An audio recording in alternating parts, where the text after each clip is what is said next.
Why do women get so emotional? Why do women freak out? Stay tuned, and also please like and subscribe to this channel. Thank you very much.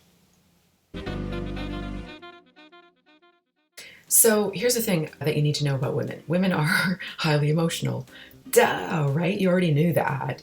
But our brains are actually wired differently than men's brains, or men's brains are wired differently than ours. And yes, there are some men who have more feminine slanted brains and some women who have more masculine slanted brains. But typically, as we're relating to traits that we display and behaviors and the way we handle life and react, we call these traits masculine or feminine, whether you're a man or a woman. So let's say that we'll use the 80-20 rule. 80% of men have masculine brains and 20% of men have more feminine slanted brains.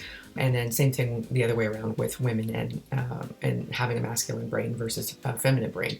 I'm kind of almost a little bit in the middle. But in relationship to emotional, women who have feminine brains tend to be more emotional. So our emotional center of our brain is 8 times bigger than a man's, who is traditionally masculine, biologically and neurologically wired. But what that means is that we tend to get more triggered by what a guy would maybe deem as a small issue, but a woman is, because our emotional center is more emotional, therefore reactive, we're going to get triggered that much more intensely than what a man would in a similar situation. However, the thing to note about women and emotions is that it's very in the moment. So she could feel like she wants to kick you out of her life right now, and it would actually be very real for her in that moment, but it could be 10 minutes later or a week later that she decides that that's not how she feels at all, and she, loves you intensely and misses you. So how do you decipher these feelings?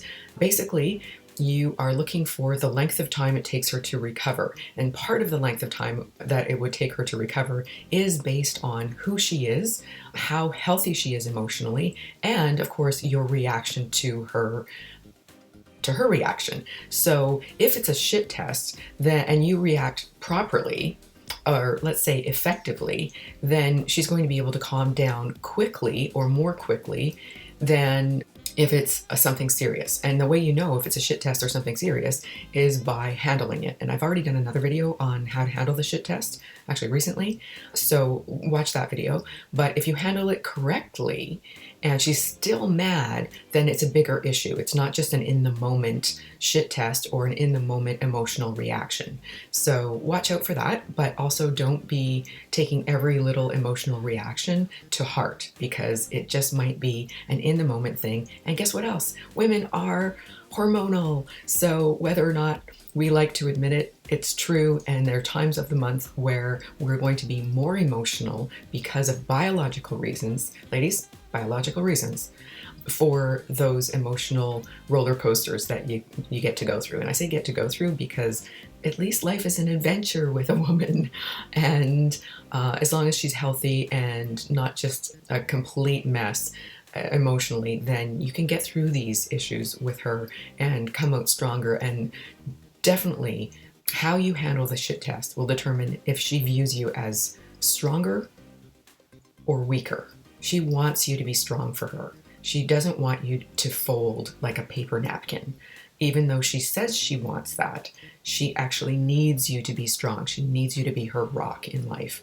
And I've said this in several other videos, that a woman needs to know that you can stand up to her, because if you can stand up to her, you can stand up for her. And thanks for being here. I'll see you in the next video. Well, that kind of came out wrong, but what I'm getting at with that is that, what am I getting at with that?